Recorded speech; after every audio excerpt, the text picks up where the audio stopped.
Okay, can you hear me well? Yes, I do. Yes. Okay, Yes. perfect. So, now that we spoke about the appropriation of space in the district of Talat Plu, Leah and me are going to present you like our interpretation of this way of life and these social habits.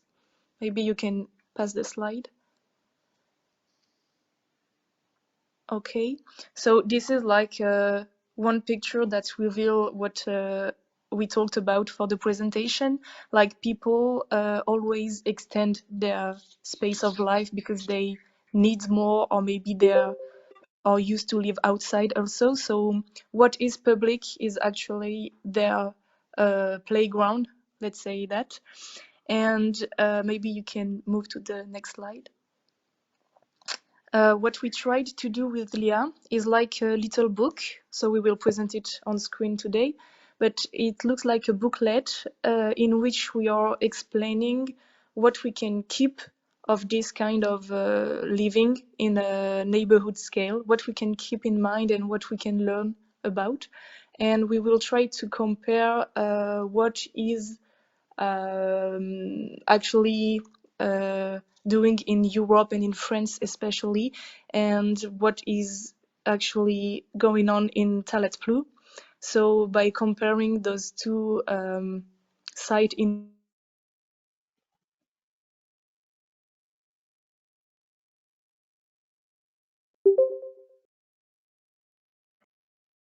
like a home for all is like building temporary houses or small scale houses, but the architecture is not only it's not the only stuff we have to think about. We also have to think about the way we organize everything to make a community scale. So this is what the guide is about: how to create a neighborhood in addition to the architecture. So more about the public space.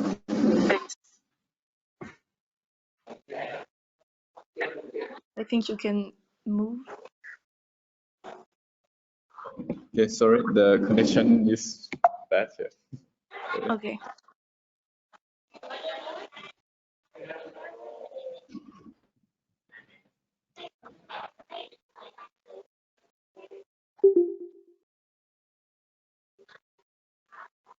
Okay. Did you hear the introduction of the little guide?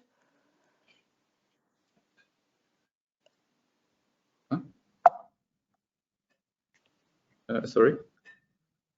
Oops.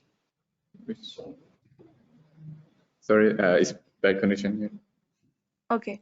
I think I just introduced the point of the little guide, and now it's Leah's turn if she connected. Yeah. Can you hear me or not? Yeah, we can. I'm so sorry, but okay, perfect. So we compared first the principle of Athens Charter by Le Corbusier. So we took some points of this charter. First one is that the pedestrian should be able to follow other ways than the cars. We question this point because from what we observe in Talat Plu, it's really different from how it's built nowadays.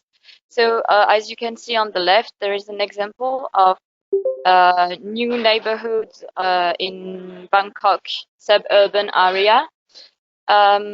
So it's mainly large roads that are for the cars and that are providing easy and fast access to the houses.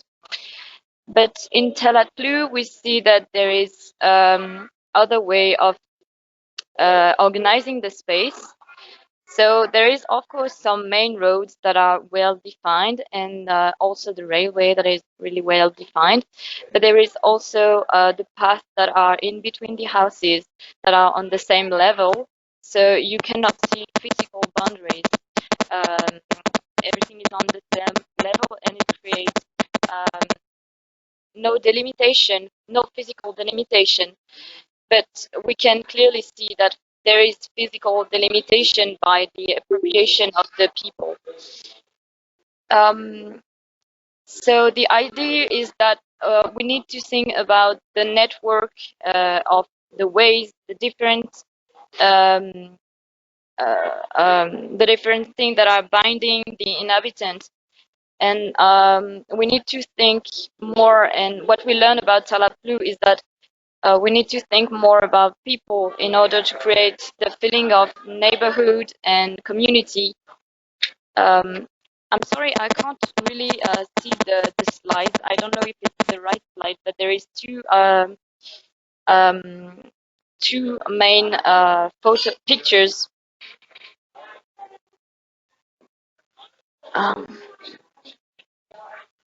Sorry, do you see the slide? I Yes.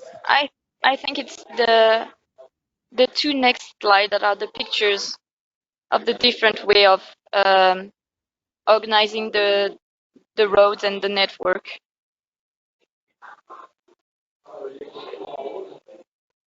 Yeah, that's the one.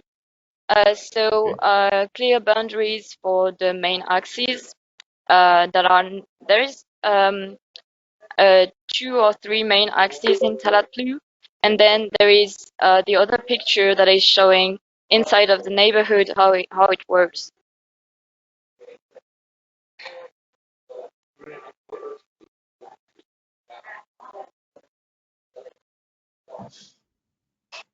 Okay, I think you can go to the next slide.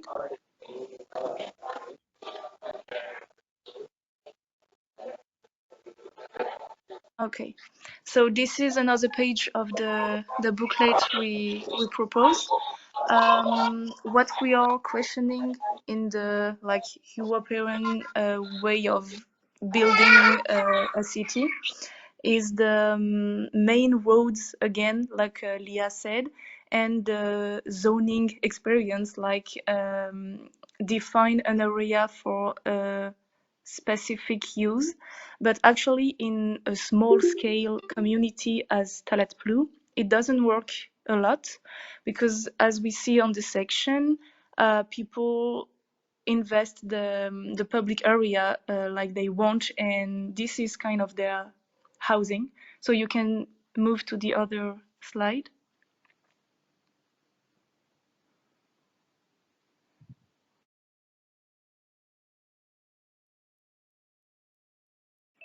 Okay, yeah, so what we observe on site is that people delimit their space with their own items, with their own objects. And if we have a look on this section, you see that what the space was designed for is not actually followed by the inhabitants. Like the reality of usage is really, really different, and it's like an appropriation, as we talked about already. So like what we keep in mind is that we don't necessarily need like the physical boundaries, like a sidewalk or something like that. We only need something visual that makes sense for people, and the limits can be only unconscious and not drawn in a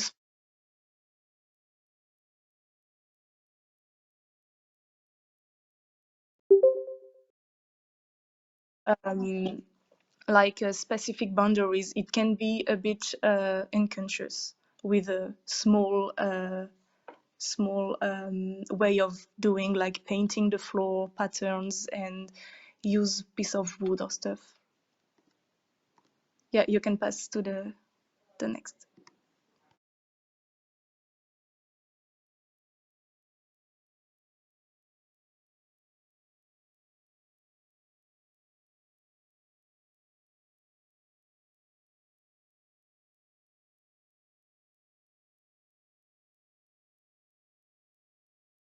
Sorry, I'm not sure which one is the slide you mentioned.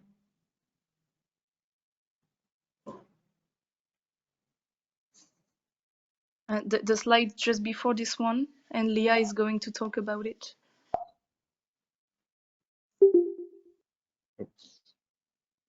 Oops, sorry.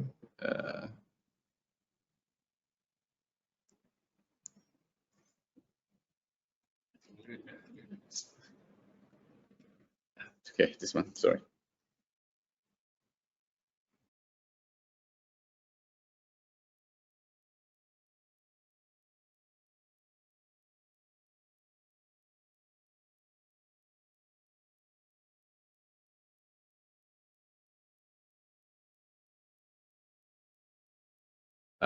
Leah, when you're ready.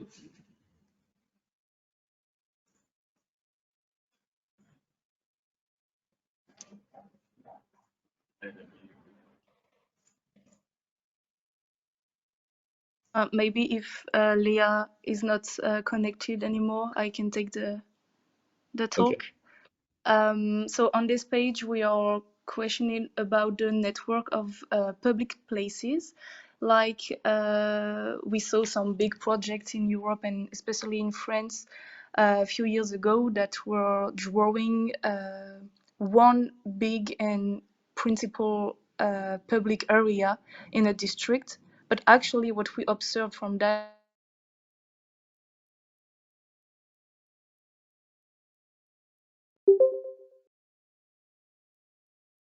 it's like a waste of space actually. And what is actually working in a smaller scale area is small places connected all together by some uses and different temporality and so on. So the example of the district of TALAT is a good one because there are a lot of like small places where people gathered, and it's like a familial area. And if you pass on the other one slide, yeah, this one, you can observe that it takes place like all around the district, and actually from one to another you don't walk more than 5 minutes or something like that. So everybody knows the little places that are connected by the small canals or the small roads and so on. So it's just keep in mind that we can think smaller and not like monumental stuff. And on this page is the last page of our booklet. We are questioning about the exposure to sunlight, because actually, depending on the country you are, you won't build the same way, of course.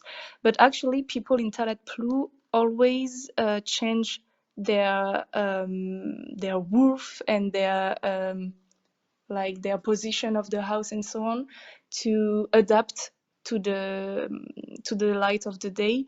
And what we can keep in mind, if you pass to the next slide,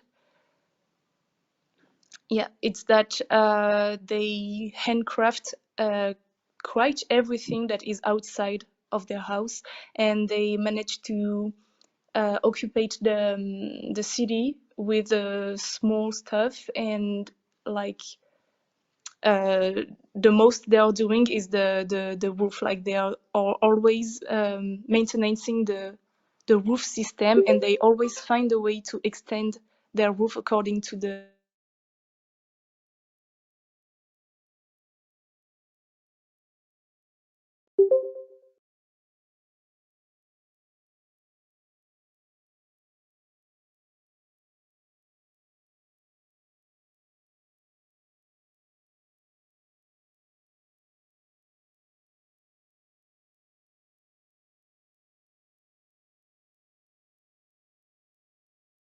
Do you hear something?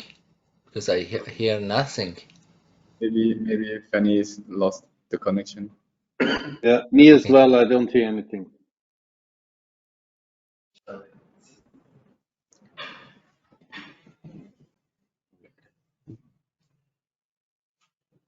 Okay. Fanny, you hear? Fanny is.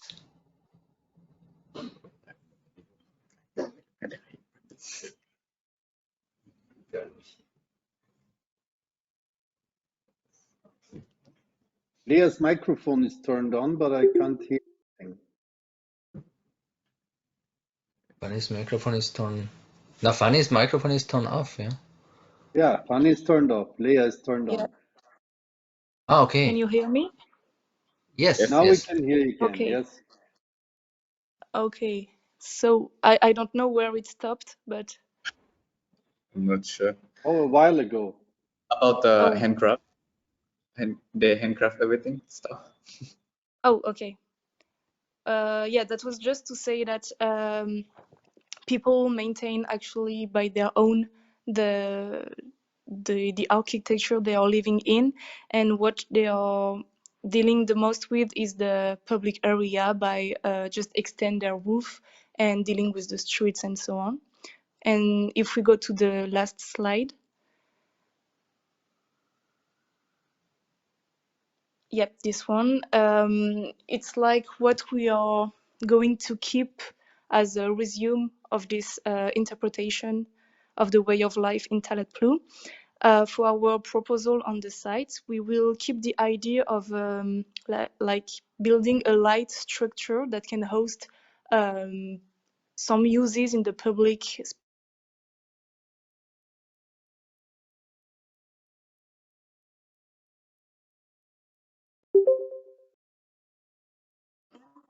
We have to think about a way to attach something on the roof, a way to partition the space, but according to what people want. So something really, really flexible.